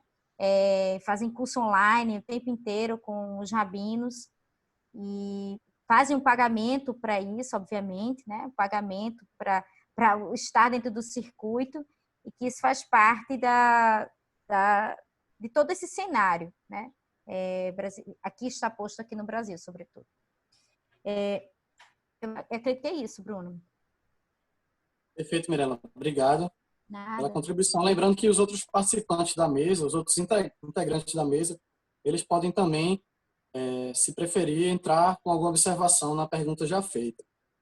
Tem uma pergunta feita também pela Ilana Strozenberg, que ela passou para todos os integrantes da mesa, mas eu vou passar a voz para o Michel. E a pergunta é: você acha que existe um clima disciplinar que permite também uma aproximação com as instituições militares? Passo a voz agora para o professor Dr. Michel. Um clima disciplinar com as instituições militares? Eu não tenho ideia. Assim, escutando a Mirella, eu fico pensando, né, que tem uma dimensão aí, Mirella, uma dimensão de busca de um país, de um passado imaginário, que, na verdade, é uma tentativa de vínculo com o passado imaginário que o Brasil não tem, né? O Brasil, em última instância, é o país do futuro, é o país que se estabelece pensando no futuro em conjunto, no passado em conjunto, né? Se você pega a nova direita norte-americana, né? Ela se vincula a uma espécie de um passado imaginário do Mayflower, não é? Aqueles imigrantes brancos, não é? Que imaginam a ausência dos indígenas e estabelecem a si próprios como a referência fundamentadora deste passado. Então, há aí um vínculo direto dessa branquitude com aquela branquitude, né? Típica da Europa a partir da noção do nacionalismo étnico. E aí você me deu uma saída que, na verdade, eu queria depois até conversar mais contigo, que é a ideia desse passado imaginário ser considerado viável a partir dos resquícios de um passado. Anita Novitzky até fala sobre isso, pegadas apagadas desse passado. Você recupera esse passado a partir da construção de um passado imaginado, a ideia de que eu saio do armário enquanto judeu, um judeu efetivamente brasileiro, que é muito discurso do próprio Sinagoga Sem Fronteiras, não é? A ideia de que é o verdadeiro passado sendo construído, né? É tudo imaginário, né? Respondendo aqui a pergunta que a Ilana te fez. É tudo imaginário, né? Porque a realidade é uma produção de narrativa, então é uma produção narrativa. Mas por que eu estou falando sobre tudo isso? Porque primeiro você me abriu essas questões. Em algum sentido, outro passado imaginário concreto dessa, pelo menos, República Brasileira é o passado imaginário do militar. O militar é uma dimensão institucional que tem raízes, né? Sei lá, a Universidade Federal do Rio de Janeiro está fazendo 100 anos agora, né? A institucionalidade brasileira da academia é muito nova. Em algum sentido, os militares são criados a partir da vitória esmagadora contra os exércitos de Solano Lopes na Guerra do Paraguai. E ali há referências, não sei se você já esbarrou com isso, em origens dos oficiais, né? Branca Dias tinha vínculo com o exército, etc. e tal, a partir dessa lógica de um passado imaginário. Então, eu acho que pensando numa brasilidade construída a partir dessa perspectiva desse judaísmo imaginário, respondendo a Ilana, tem uma coisa interessante aqui, que você cria a possibilidade, e é perigosíssimo isso, perigosíssimo em termos de utilização política. Você cria efetivamente um Brasil com passado, e o Brasil com passado é o Brasil judaico. Esse discurso do Ventura é isso, né? Em alguns momentos ele usa isso. O único passado que o Brasil tem é o passado judaico, porque o passado português é estuprador, o passado indígena foi estuprado e o passado escravizado foi... Quer dizer, quem veio para cá e produziu um vínculo com esse país foi o judeu que agora está podendo sair do armário. Então, para você ser brasileiro, de fato, vire judeu e vire militar, que é o segundo passado imaginado possível de ser consolidado. Enfim, uma reflexão que bate pronto, que eu acho que vocês me fizeram pensar nisso. Perfeito, professor. Obrigado pela contribuição. A gente tem muitas perguntas aqui no chat, mas também temos uma pergunta por áudio da professora Mísia. Vou passar a pergunta agora para ela, que é por áudio. Boa tarde a todos e todas. Na realidade, são 3 perguntas, ou 4. Mas eu vou tentar ser bastante breve. Eu vou fazer uma pergunta para cada membro da mesa, vou fazer logo tudo de uma vez, que aí eu só falo uma vez. Então, primeiro, para Tayane, eu gostaria que ela esclarecesse... Quando ela falou, né, desse comando, né, desse mandamento de ter que ir, todo cristão tem que ir, essa territorialização da presença em Meca, ou em Israel, isso me fez uma relação com Meca, porque, na realidade, que eu saiba, né, você não tem, tanto o cristianismo como o próprio judaísmo, até onde eu sei, sobretudo por causa da diáspora, há uma certa desse territorialidade da relação, né? Quer dizer, não é que Israel não seja importante, todos, mas assim, esse mandatório, e eu fico me perguntando quais são esses cruzamentos ali com essas três grandes correntes, né, que nascem de Abraão, né? Se tem alguma, não sei, consciente ou inconsciente. Ao mesmo tempo, eu gostaria que ela explicasse melhor essa questão de que na convergência entre judaísmo e cristianismo, entre os pentecostais, esses pentecostais, a figura de Cristo diminui. Como é que isso é possível, né? Se isso é possível, como ele é possível? Para a Mirella, né, a minha pergunta é: quais são as estratégias desses sujeitos quando todas as portas oficiais de reconhecimento se fecham? O que vem depois, né? E uma curiosidade para o professor Michel, claro, né, quando a gente está pensando na discussão sobre a questão desses grupos de extrema-direita, obviamente que não é de estranhar que dentro da comunidade judaica você vai ter conservadores e vai ter conservadores militantes que lutaram, que se juntaram às jornadas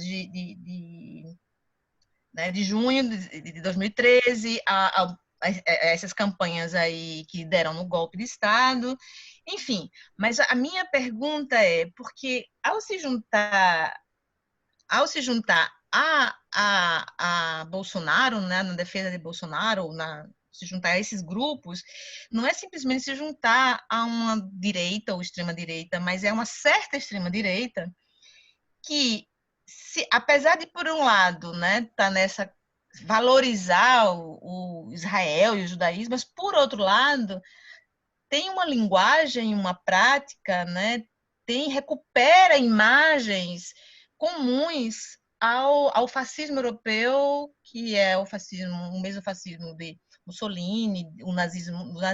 Então, como é possível, como é que se constrói uma justificativa dentro dessa comunidade, se é possível, dessa possível comunicação, apoio e defesa? Se eu entendi direito a questão. É isso.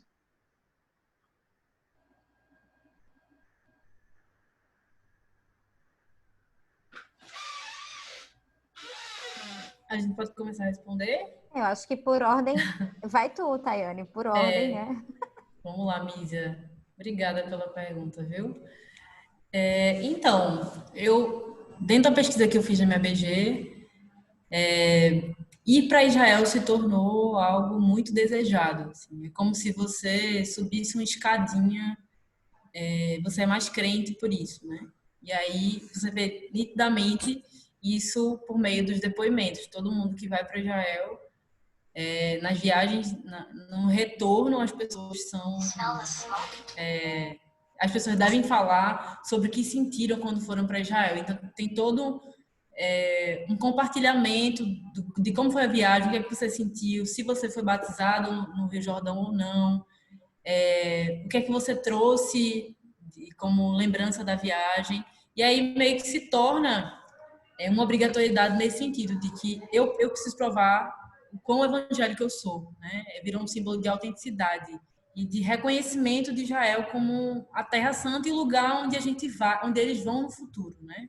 E aí esse lugar onde Cristo vai reinar, que é deles por direito também, assim como é dos judeus, porque eles também são filhos da promessa. E a figura de Jesus em segundo plano, bem, o que eu trouxe aqui é que eles parecem ignorar o fato de que os judeus não reconhecem Jesus enquanto Messias.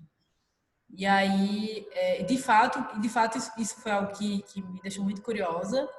Eu não consegui ter tantas entrevistas que as pessoas falassem sobre isso. É uma coisa que eu estou interessada em trabalhar na tese, porque é você escolher algumas características e em detrimento de outras, né?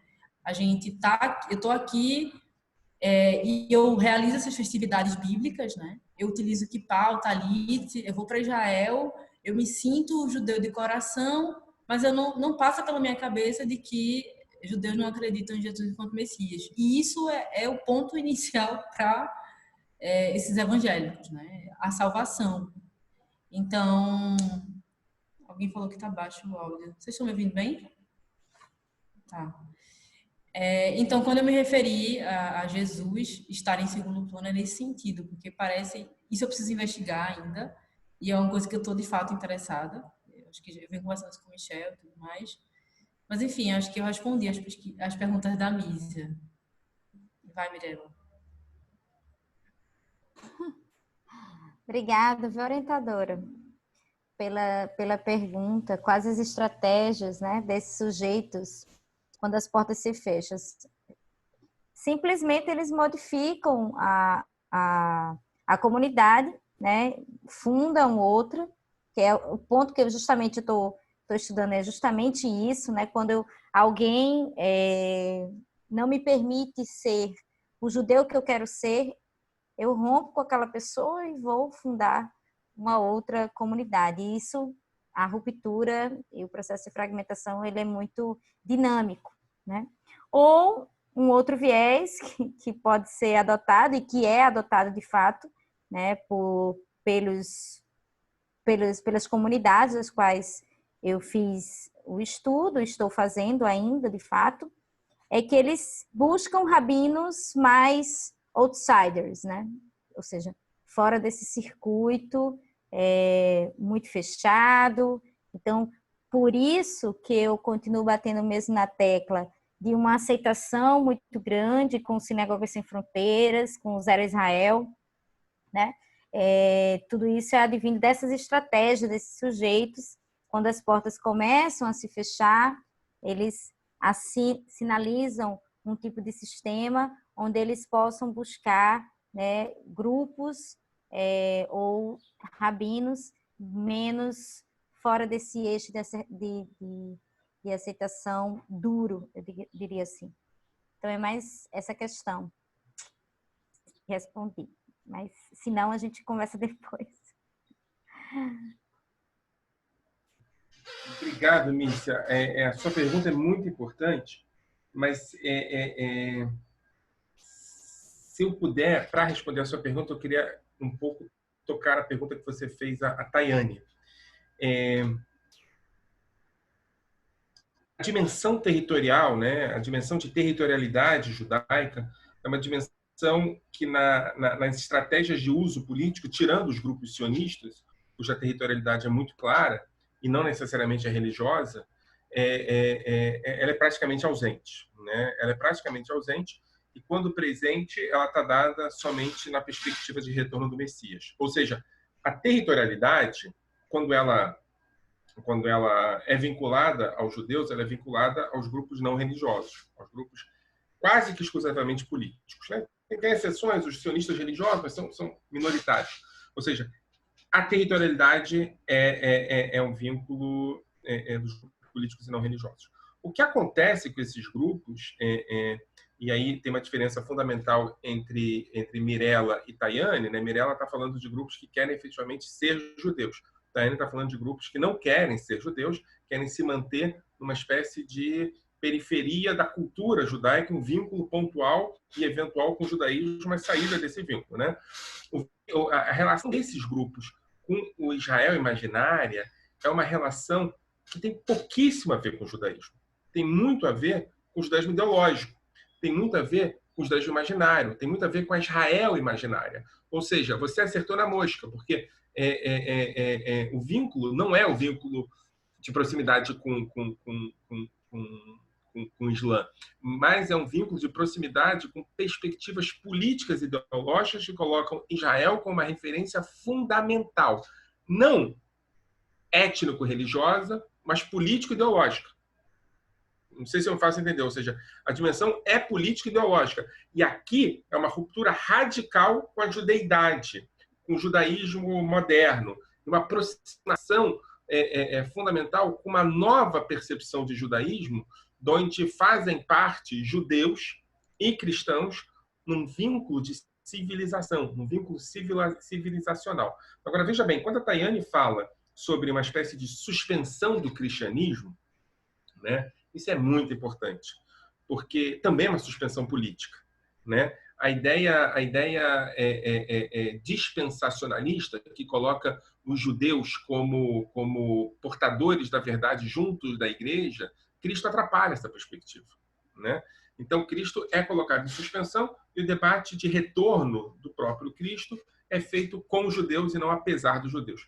Essa é na dimensão religiosa, Tayane. Na dimensão política, Cristo também é pouco importante, porque a necessidade é a defesa com relação às ameaças externas do Oriente, dos grupos que defendem a liberdade sexual, do grupo que defende o corpo da mulher, etc. Então, realmente, Cristo aqui é um detalhe. Agora, Cristo é um detalhe. Mais detalhe do que Cristo é Jesus. Tá? Jesus é uma figura praticamente desaparecida no discurso dessas figuras. Eu não estou me referindo ao Jesus histórico, ao Jesus palestino, ao Jesus judeu, ao Jesus de Nazaré, ao Jesus periférico. Esse Jesus é praticamente desaparecido. Cristo aparece eventualmente, não, o Messias aparece eventualmente, mas é uma coisa que incomoda mais do que ajuda. Mas por que eu estou falando sobre tudo isso? Para chegar na sua pergunta, que é uma pergunta importante, porque, chamando a criança pelo nome, não é? Há poucas representações políticas mais próximas do nazismo do que o bolsonarismo. Tá? O bolsonarismo é uma das poucas representações políticas que, inclusive, chama para ser secretário de cultura o próprio Goebbels. Né? A gente não é alguém que parece o Goebbels, não é alguém que discursa como o Goebbels, é alguém que faz o discurso do Goebbels fantasiado de Goebbels. Né? Há outras perspectivas claras, o imaginário da minoria como ameaça, as minorias se adaptam, desapareçam. O discurso podia estar na boca do Hitler, e esteve. Né? O Mein Kampf tem um texto exatamente, ipsis tirado do Mein Kampf, a ideia das minorias se adaptem ou desapareçam. Ou seja, a gente está falando de alguém que incorpora os discursos de Hitler. Né? Então, assim, o fascismo italiano parece a coisa do cavalo, etc. Mas a estética bolsonarista é muito mais hitlerista do que mussoliniana. A gente está falando de um discurso hitlerista, nazista, de uma estética, de uma gramática nazista. Né? E a sua pergunta é o seguinte, porra, mas os judeus não perceberam isso? E aqui é a tremenda pergunta, eu acho. Eu acho que é fantástica essa pergunta. No primeiro sentido, há uma dimensão meta-histórica do Holocausto, né? Construída e consolidada na dinâmica de estudo do Holocausto produzida pela comunidade judaica. Ou seja, Auschwitz é quase um elemento de... Estou me referindo aqui a Bauer, a gente discutiu o Bauer na semana passada, né? A Tayane sabe disso. Auschwitz é quase um fenômeno natural. Não há uma construção histórica entre nazismo e Auschwitz, entre a ascensão do Hitler no poder e o genocídio, entre as leis de Nuremberg e as marchas da morte. O que há é a perspectiva do nazismo como produtor de Auschwitz. Se não há Auschwitz no horizonte, não há nazismo. Ou seja, há uma dimensão muito vinculada à cultura judaica e pouco vinculada à historicidade do judaísmo. Então, se não tem Auschwitz, não é nazismo. Essa é a dimensão hegemônica do judaísmo no Brasil que estuda Holocausto. Então, é difícil fazer conexões, porque o Hitler que eu estou me referindo não é o Hitler de 41, né? É o Hitler de 30, o Hitler de 33, o Hitler de 35, o Hitler de 37. É esse Hitler com o qual o bolsonarismo dialoga. E esse Hitler não é o Hitler que está construindo Auschwitz. Mas Auschwitz só foi possível por causa desse Hitler. Então, em algum sentido, a história que deságua em Auschwitz, ela não é percebida como um processo que poderia não chegar até lá. Né? Tem um outro elemento aqui que eu sei que é polêmico, que eu vou falar, mas, enfim, é parte da minha pesquisa. Em algum sentido, principalmente através da participação de delegados brasileiros nas conferências de Durban de 2001 e 2002, há uma estratégia que é o debate multicultural, que vai, em algum sentido, dar resposta às perspectivas hegemônicas da democracia racial, e que, quando esses delegados voltam até aqui, voltam para o Brasil, começa o debate sobre a necessidade de se estudar a escravidão. Né?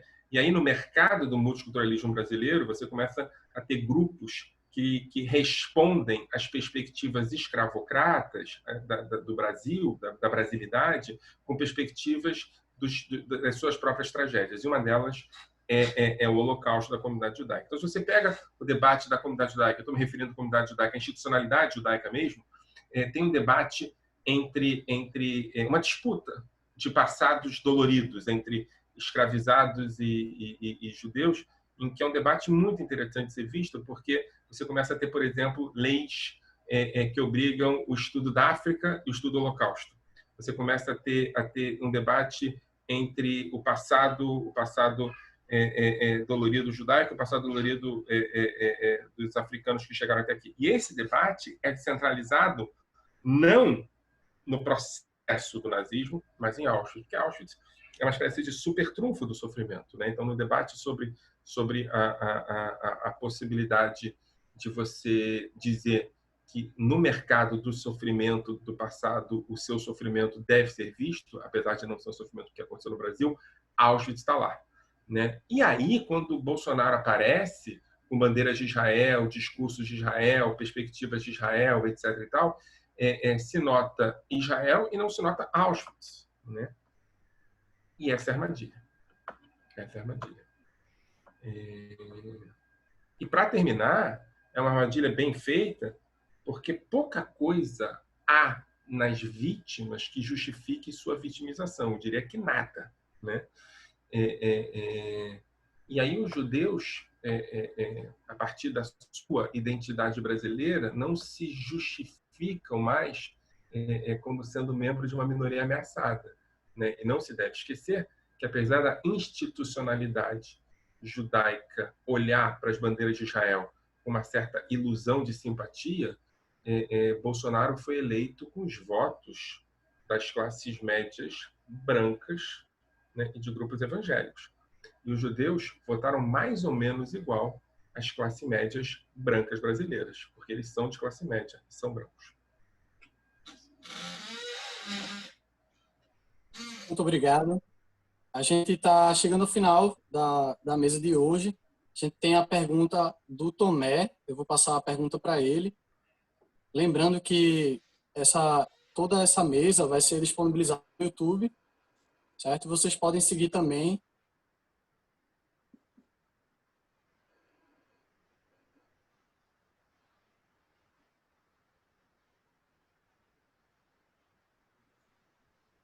Bruno? Oi. Não. Que travou aqui para mim. Travou aqui também. Vou passar a pergunta agora para o Tomé, então. Tá certo? Massa.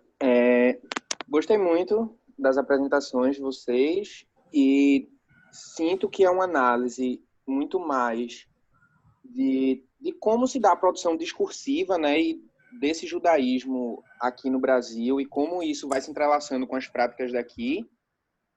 Mas aí eu fiquei ouvindo e fiquei pensando na minha pergunta, que é como é que isso captura afetivamente as pessoas, os indivíduos, né? Como é que essa rede discursiva consegue capturar afetivamente as pessoas? E aí pensando num lugar afetivo já existente nos indivíduos e que esse discurso vai estar ocupando esse lugar, e aí pensando mais numa perspectiva afetiva, né? Que lugar esse discurso e toda essa relação com a igreja ocupa individualmente nos crentes.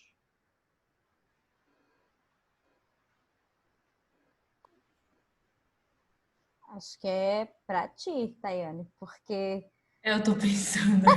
porque essa perspectiva, para mim, ela é bem clara, né? Devido aos venenos, sim, todo aquele resgate que eu falei. Mas eu acho que é para ti, com certeza. Olha, afetivamente, eu não sei se afetivamente seria um termo que eu usaria, mas eu acho que essa relação com o judaísmo, ela vem para conferir significado, né? Assim como, enfim, diversas outras incorporação, aproximações, né, com outras religiões. Tudo isso vem para conferir significado tanto à vida dessas pessoas quanto à própria religião em si. Isso varia, depende da igreja que você se refere. Por exemplo, essa igreja que eu pesquisei, hoje ela não poderia ser considerada mais uma igreja judaico-pentecostal, porque as práticas já foram transformadas, né? E aí eu acho que essa aproximação com o judaísmo diz muito mais respeito a uma resposta política, ideológica, do que necessariamente afetiva, né? E aí eu falei no meu texto que essa dimensão afetiva ela está muito mais vinculada à relação com os líderes carismáticos, né? Que eu já trabalhei na minha graduação. Eu me refiro a eles como eles se referem o tempo inteiro aos líderes como pai e mãe, né? E aí seria interessante você olhar o meu trabalho anterior para tentar entender essa dimensão afetiva, porque no meu trabalho da dissertação eu trabalho num nível mais político e ideológico, né? Então, eu não tenho nem elementos, eu não tenho dados aqui para pensar nessa relação afetiva, né? E aí Israel, quando eu falo que Israel é vista como um lugar que eles amam e que eles amam os judeus também e tudo mais, eu não tive acesso a o que eles querem dizer como eu amo Israel ou eu amo o judeu, né? Porque não sai disso, né? É como se fosse um discurso repetido e pronto. Eu amo Israel, eu amo os judeus, mas não sai disso porque os judeus são meus irmãos na Bíblia e porque eles são o povo escolhido. E volta, né? E fica nesse ciclo aqui. Eu amo judeu, amo Ismael, porque quando Jesus voltar, na segunda vinda de Cristo, a gente vai para Israel, etc. E eles são nossos aliados. E aí volta para aquele nível político de novo, né? E escatológico, pensando sempre no final dos tempos, né? Quem é que pode ser o nosso aliado? O grande ponto aqui é esse, né? Quem é que pode ser o nosso aliado para que a vinda de Cristo possa ser apressada? Israel é uma bússola, né? Uma bússola para o mundo cristão em geral. E aí, esse afeto, se eu amo o judeu, se eu amo a cultura judaica, se eu acho linda a cultura judaica, Cristo vai se agradar, ele vai gostar disso. E isso vai ser bom, porque ele se agradando do que a gente está fazendo aqui no Brasil, é muito mais fácil que ele volte antes para tirar a gente desse sofrimento que a gente está preso aqui, né? Então, eu acho que eu respondi mais ou menos a pergunta de Tomé, mas esses são os elementos que eu tenho. Eu acho que tem muita coisa ainda para investigar e para ouvir também das pessoas falarem como elas se sentem em relação a isso. E é uma coisa que tem crescido muito. Quando eu pesquisei a MABG, eu acho que nem tinha muita notícia sobre essa relação entre judaísmo e pentecostalismo. Agora, se você botar judeus evangélicos no Google, ou botar evangélicos bandeira de Israel, aparece uma série de notícias, né? E aí que vinculam essas duas religiões. Então, acho que é isso, assim. Ok, eu vou fazer as últimas duas perguntas. Michel, quer falar? Seu microfone está mudo. Oi, Michel, vai falar? Deixa eu só falar Pode rapidamente falar. sobre a questão de afeto, que eu acho ela importantíssima, na verdade. Eu fico aqui pensando, afeto não é só amor, né? Afeto também é ódio. E afeto não é só em relação a algo, é em relação também a uma temporalidade, né? Eu fico aqui pensando em Pollock, quando discute os afetos do passado. Os vínculos com o passado são vínculos que produzem afeto, né? Então, assim, pensando nos Bnei Anusim, eu já falei sobre isso, mas é um vínculo com um passado que nos promove referências de afeto. Os Bnei Anusim têm essa figura, que é o Rabino Ventura, que é uma figura típica weberiana, né? Uma figura típica do carisma weberiano. É impressionante, é uma figura que produz pouquíssima experiência epistemológica e muitíssima experiência, olha, de afeto, né? E afeto não só com a produção de uma comunidade, nos conceitos de Bauman, na ideia de que estamos dentro porque quando começamos a perceber que essa comunidade existe, porque essa comunidade está deixando de existir, né? E ela desaparece o tempo todo, porque são comunidades que surgem e desaparecem, porque quando elas se consolidam como comunidade, é porque tem alguém arriscando a sua existência, elas desaparecem. Então, mas o Ventura continua como sendo o pai de todas elas, né? E não tem epistemologia, só tem afeto. Outro dia eu estava escutando aulas do Ventura, é impressionante, é só afeto. É o judeu nordestino, é o judeu com sobrenome de Silva, é um negócio impressionante. Assim. Escutou, foi Michel, não acredito. Estou escutando para tentar entender. Eu conversei com ele outro dia, foi interessante a conversa. Ele apoiou, na organização sionista, ele apoiou o grupo de extrema-direita. Um grupo que confunde muito fortemente Bnei Anussim com evangélicos. Né? O discurso é um discurso confuso porque tem uma dimensão racista, tem uma dimensão étnico-cultural nesse grupo e a discussão do Ventura é de produção de etnicidade. Ele produz a etnicidade que ele produz passado. Então, ele produz vínculos. Isso é totalmente afeto com o passado. E o afeto dos evangélicos, dos neopentecostais, o afeto... Eu acho, Taine, pode ser que eu esteja errado, mas é um afeto que tem pouquíssimo a ver com a religião. Tem a ver com as estruturas político-ideológicas de uma construção de comunidade. E o afeto aqui é o ódio. É a ideia de que a esquerda nos ameaça, a ideia de que um elemento fundamental dessa galera é o elemento do aborto, ou o elemento da escola sem partido, né? A ideia de que tem doutrinação nas escolas, etc. Então, é o ódio como afeto, né? O ódio ao outro que acaba produzindo um amor entre si, né? E voltando à pergunta da professora, não há que se esquecer que um dos afetos mais mobilizadores dos fascismos históricos é o ódio. O ódio que acaba produzindo comunidades internas, mas a partir do distanciamento do outro. Então, eu diria, Tomé, que os afetos positivos e negativos são parte fundamental da gramática desse judaísmo imaginário no Brasil. Seja temporal, seja vínculo com figuras carismáticas. Eu acho muito, muito potente. Massa, Michel, obrigada. Você sempre...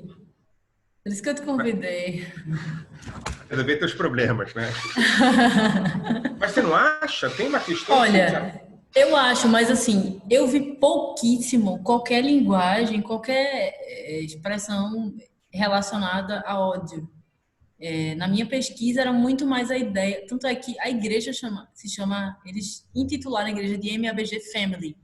É muito mais a ideia de uma comunidade, tanto é que eles fazem jantares, de que há uma proximidade. Os apóstolos são, porque eu trabalhei isso na monografia, mas aí os apóstolos são o pai e a mãe da igreja, e eles são os filhos, né? Pode ser idoso ou de criança a idoso, eles são filhos e são todos irmãos. E aí tem uma dimensão familiar muito forte, assim. Eles querem de fato constituir essa comunidade próxima, que no protestantismo histórico é muito fraca esse elo, assim, né? Pronto. E por isso que eu falei, ó, familiar. O afeto familiar. É a suspensão da epistemologia a partir do vínculo carnal. Eles constroem um vínculo carnal que é muito afeto. E aí quem ameaça esse vínculo carnal é considerado inimigo. Sim, exatamente.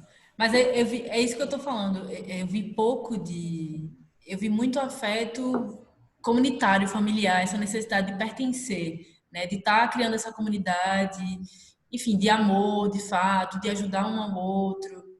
E isso, eu venho de igreja protestante, e isso eu nunca vi isso na igreja batista. Por exemplo, Tomé, na Porta da Hebraica do Rio de Janeiro, ali foi uma explosão de afetos. Afeto interno comunitário, afeto de ódio em relação ao outro, afeto da cidade, assim, a esquerda se produzindo afeto. Eu acho que o que a gente está vivendo no Brasil, eu falo isso para a Tayane o tempo todo lá no laboratório, é uma possibilidade quase inédita de uma perspectiva de estudos judaicos a partir de uma nova produção identitária. A vera, assim, de verdade, uma nova produção identitária que acontece no Brasil mais que qualquer outro lugar do mundo, onde a dimensão étnico-religiosa abre espaço para outra dimensão, que é uma dimensão político-ideológica. E não dá para falar de comunidade político-ideológica sem falar de afeto, né? Então, acho que talvez, Tomé, essa seja a chave. Eu acho, né? E vocês estão convidados Isso, estamos chegando à finalização da mesa. Lembrando, se vocês quiserem saber mais, acompanhar as pesquisas, podem ir lá também no Devi, vocês vão ver o nome completo dos professores, das doutorandas também, vocês podem acompanhar mais de perto, né, as pesquisas. E eu gostaria de agradecer imensamente a participação do professor Michel German, as doutorandas Tayane Fernandes e Mirela Braga, com a participação de todos presentes. A gente está finalizando agora porque de 4h30 agora já vai ter a mesa 4, que é intitulada Evangélicos, Negros e Feminismos, Diálogos e Práticas, com Márcia Contins, Rosa Aquino, Simone dos Anjos, certo? Coordenado por Wendson da UFPE. E lembrando também que na sexta-feira teremos pela manhã, às 10 horas, a mesa 5, Democracia, Espiritualidades e Novas Práticas do Eu, participantes Dora Incintre da Universidade de Pampeia, Rodrigo Otinol, Unicamp e Joanildo Buriti da Fundagem, daqui de Pernambuco. Coordenação de Bruno Figueiredo, certo? E à tarde será a conferência de encerramentos, mortes indiferenciadas, antepassados venerados, entre tempos longos e contemporaneidade, proferida por Clara Saraiva, da Universidade de Lisboa, coordenado por Arlindo Neto, da UFPE. Certo? Então, agradeço imensamente a todos a participação e, por favor, continuem acompanhando na mesa seguinte agora, às 4h30, a mesa 4. Tá bom? Muito obrigado, professor. Parabéns pelo evento, viu? Gente, obrigada. Obrigada. Eu queria falar só uma coisa. Vai sair um livro nos meses seguintes, que o Michel está organizando, junto com o Omar Tomás, da Unicamp, e o Carl Schuster, da Universidade de Pernambuco. O livro se chama Fascismos, Conflitos e Teologias. E aí vocês vão poder acompanhar os trabalhos sobre o que a gente está discutindo aqui, sobre judaísmo e pentecostalismo. Obrigada. Ótimo. Bruno, bem rapidinho aqui para fechar as minhas considerações, acho que talvez dê tempo ainda de responder uma indagação, né, sobre as posições políticas dos binêmios, sim, todos, essencialmente todos, são de ultradireita. Então, obviamente, foram apoiadores do Jair Bolsonaro, fazem votos de continuidade por Trump e por aí. Em Campina Grande ou no geral? Em Campina Grande, nas comunidades que eu pesquiso. Mas eu vejo, Michel, que, no geral, eles estão muito mais sinalizadores do Jair Bolsonaro do que não sendo sinalizadores. Pô, Tayane, depois faz esse Shidor com a Mirella, por favor. Vou fazer, pode deixar. Tudo certo. Obrigada. Então, Tchau, obrigado gente. a todos. Obrigada. Boa Tchau, tarde. gente. Vamos até a próxima. Tchau, Bruno. Valeu.